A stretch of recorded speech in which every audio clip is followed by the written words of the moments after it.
لوړو زده کړو وزارت په یوه اونۍ کې شنبه د هیواد د تحصیلي بنسټونو د ښوونې او روزنې برخې د ریاضي، فزیک، کیمیا او بیولوژي څانګو د تحصیلي نصاب د بیاکتنې او پراختیا لومړی پړاو کلسټر پیل شو.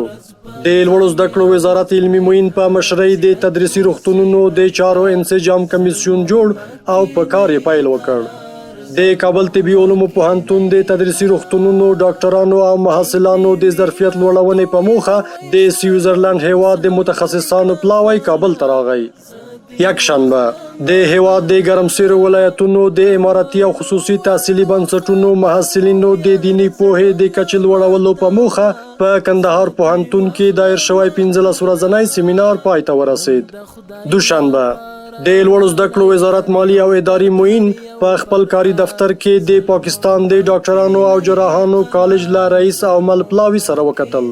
د لوړو زده کړو وزارت علمي معینیت شورا ناسته د دغه وزارت علمي معین په مشرۍ ترسره شوه. سه شنبه د کابل طبي علومو پوهنتون له شپږو پوهنځیو څخه 222 تنه محصلین فارغ او ټولنې ته د خدمت لپاره وړاندې شول. د هیواد د ګرمسیرو ولایتونو د اماراتي تحصیلي بنسټونو د محصلینو دیني پوهې د کچې لوړولو په موخه په افغان نړیوال اسلامي پوهنتون کې دایر شوی 40 ورځنی سیمینار پای ته ورسید. چهارشنبه د لوړو زده کړو سرپرست وزیر د عامه روغتیا وزارت اړوند تخصصي روغتونونو د 300 متخصصینو په فراغت غونډه کې ګډون او وینا وکړه.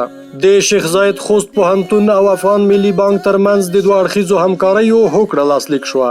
د بغلان پوهنتون او سلام پوهنتون کندوز څانګې ترمنځ د دوه اړخیزو علمي او څیړنیزو همکاریو هوکړه لیک لاسلیک شو. او پنجشنبه د لوړو زده کړو وزارت بشري سرچینو ریاست له لوري د مرکزي تحصیلي بنسټونو 198 نویو مقرر شوو اداري کارمندانو لپاره له کاري چاپیریال سره د بلدتیا یو ورځنی ورکشاپ دایر شو. شپه او ورځ په ځان یې وکړئ ښه ځیرک اوسئ بیدار